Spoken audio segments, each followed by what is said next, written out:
எங்கள் குருமாதா ஸ்ரீ தாரா அம்மா நல்லாசியுடன் வழங்கும் ஓம் ஸ்ரீ தாரா யூடியூப் சேனல்.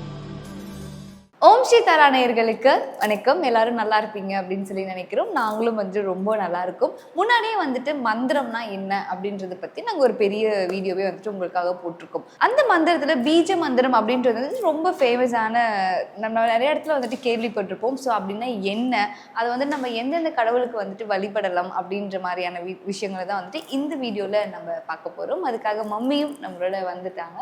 வணக்கம் மம்மி. ஹாய், எப்படி இருக்கீங்க? நல்லா இருக்கு. ஸோ நாங்களும் நல்லா இருக்கோம். இதுக்கு முன்னாடி நம்ம மந்திரம் பற்றி ஒரு வீடியோவே பேசணும். மந்திரம்னா என்ன, மந்திரம் எதுக்கெல்லாம் நம்ம சொல்லணும் அப்படின்னு சொல்லி நம்ம ஆல்ரெடி ஒரு வீடியோ பேசியிருக்கோம்.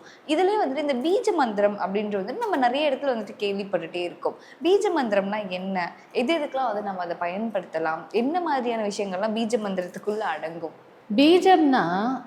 பீஜ்னா ஆக்சுவலாக ஹிந்திலேயோ சமஸ்கிருதத்துலேயோ சீட், அதாவது விதைன்னு அர்த்தம். விதை எப்படி சின்னதாக இருந்து அதுலேருந்து ஒரு பெரிய மரம் வருதோ அந்த மாதிரி இது ஒரு சின்ன ஒரு வார்த்தை தான் இருக்கும். ஆனால் அது நம்மளுக்கு கொடுக்கக்கூடிய பலன் ரொம்ப ஹையாக இருக்கும்.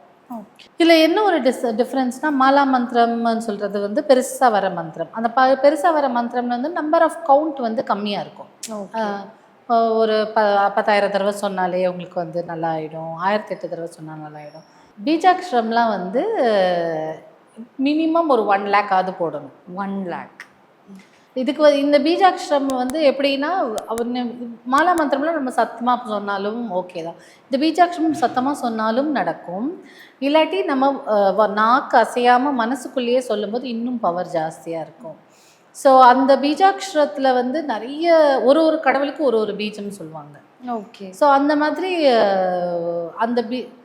அந்த பீஜமில் அம்பாளை உபாசனை செய்கிறவங்க, இதில் என்ன ஒரு அட்வான்டேஜ்னா, ஒன்று காலையில் எழுந்து நம்ம ஜென்ரலாக பூஜை பண்ணும்போது இத்தனை தடவை அந்த பீஜாட்சரத்தை சொல்லலாம். இல்லை ஜென்ரலாகவே நீங்கள் ஒரு ட்ராவல் பண்ணிகிட்ருக்கீங்க, இல்லை போகிற போக்கில் இந்த கையில் ஒரு நம்பர் கவுண்ட் ஒன்று இருக்கும். ஓகே. எல்லா கடையிலும் ஃபேன்சியஸ் ஸ்டோர்ஸ்லேயோ இல்லை இந்த ஸ்டேஷ்னரிலாம் விற்பாங்க இல்லையா, அந்த கடையிலெல்லாம் கிடைக்கும். ஸோ அதை வாங்கிட்டு நீங்கள் கையில் வச்சு நீங்கள் ஒரு தடவை சொல்லும் போது அந்த பட்டன் ப்ரெஸ் பண்ணிகிட்டே உங்களுக்கு அந்த கவுண்ட் இருக்கும். ஓகே.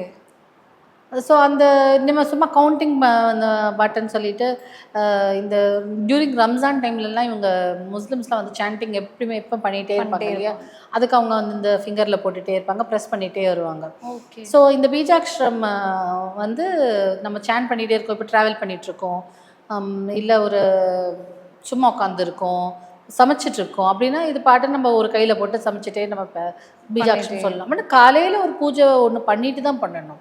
நான் கவுண்ட்டுக்காக சொல்கிறேன். சில பேர் வெறும் அந்த பூஜையிலேயே நான் 1 lakh போடுவேன் அப்படின்லாம் சொல்லுவாங்க. ஓம்ங்கிறதே ஒரு பீஜாட்சரம்.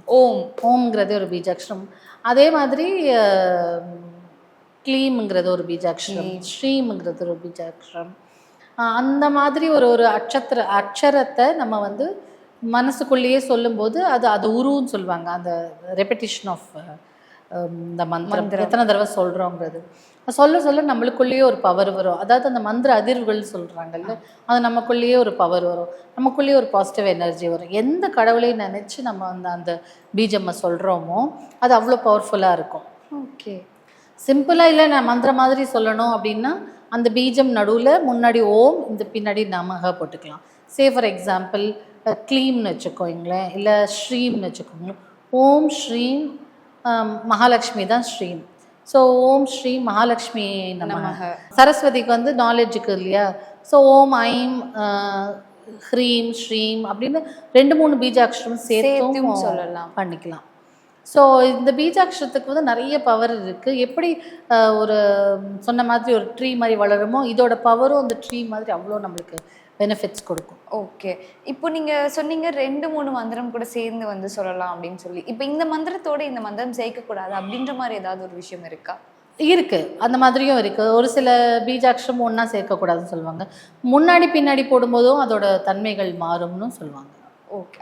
அதுக்கு ஏதாவது ஒரு எக்ஸாம்பிள் சொல்ல முடியுமா? இப்போ பேசிக்காக சாஃப்டான கடவுளுக்கு நம்ம என்ன பண்ணுறோம், ஓம் ஐம் ஹ்ரீம் ஸ்ரீம் சொல்லுவோம்.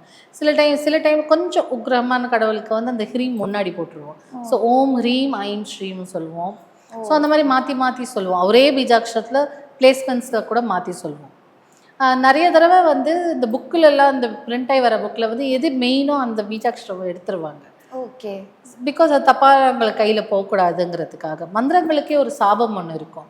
ஸோ ஏதாவது புதுசாக நீங்கள் ஒரு மந்திரம் கற்றுங்க, அதாவது குருமார்கள் கிட்டேருந்து நீங்கள் மந்திர உபதேசம் வாங்காமல் டைரெக்டாக நீங்கள் ஒரு மந்திரத்தில், நான் ஒரு பேப்பரில் பார்த்தேன், இல்லை ஒரு பழைய புக்கில் இருந்தது அப்படின்னு நீங்கள் ஒரு மந்திரத்தை எடுத்து நீங்கள் சொல்லணும்னு நினைக்கும் போது மந்திரத்துக்குன்னே ஒரு சாபம் இருக்கும். அந்த சாபத்தை நிவர்த்தி பண்ணிட்டு தான் நீங்கள் வந்து அந்த மந்திரம் சொன்னால் தான் அப்போ தான் பலிக்கும். ஏன்னா அந்த காலத்தில் சித்த பெருமக்களோ இந்த யூஸ் பண்ணவங்க இது வந்து யார் தப்பாக யூஸ் பண்ணிடக்கூடாதுன்னு ஒரு சாபத்தை விட்டுருப்பாங்க. ஸோ அது மாத்திரம் நம்ம அந்த சாப நிவர்த்தி பண்ணிவிட்டு மந்திரத்தை சொல்லலாம். Thank you so much mummy. ஏன்னா வந்துட்டு மந்திரம்னா என்ன, பேசிக்காக வந்துட்டு பக்கம் பக்கமாக இருக்கும், வந்துட்டு ஒரு பேராகிராஃபாக இருக்கும், அதுதான் மந்திரம்னு சொல்லி பல பேர் வந்து நினச்சிட்டு இருந்திருக்காங்க. ஸோ அவங்களுக்கு வந்துட்டு இது ஒரு பெரிய கிளாரிஃபிகேஷனாக இருக்கும் அப்படின்னு சொல்லி நினைக்கிறோம். ஓம் அப்படின்றதே வந்துட்டு ஒரு பெரிய மந்திரம். அதையே வந்துட்டு நம்ம டெய்லியும் வந்துட்டு ஒரு எவ்வளோ டைம்ஸ் வேணால் சொல்லலாம் இல்லையா, ஒரு எவ்வளோ டைம் வேணாலும் சொல்லலாம். ஸோ அதுக்கான பலன் கண்டிப்பாக வந்துட்டு நம்ம லைஃப்பில் இருக்கும். நீங்களும் வந்துட்டு உங்கள் வீட்டில் ட்ரை பண்ணி பாருங்கள். ட்ரை பண்ணி பார்த்துட்டு எப்படி இருந்தது அப்படின்றத மறக்காமல் கமெண்ட் செக்ஷனில் சொல்லுங்கள். ஓம் ஸ்ரீ தாரா யூடியூப் சேனல்.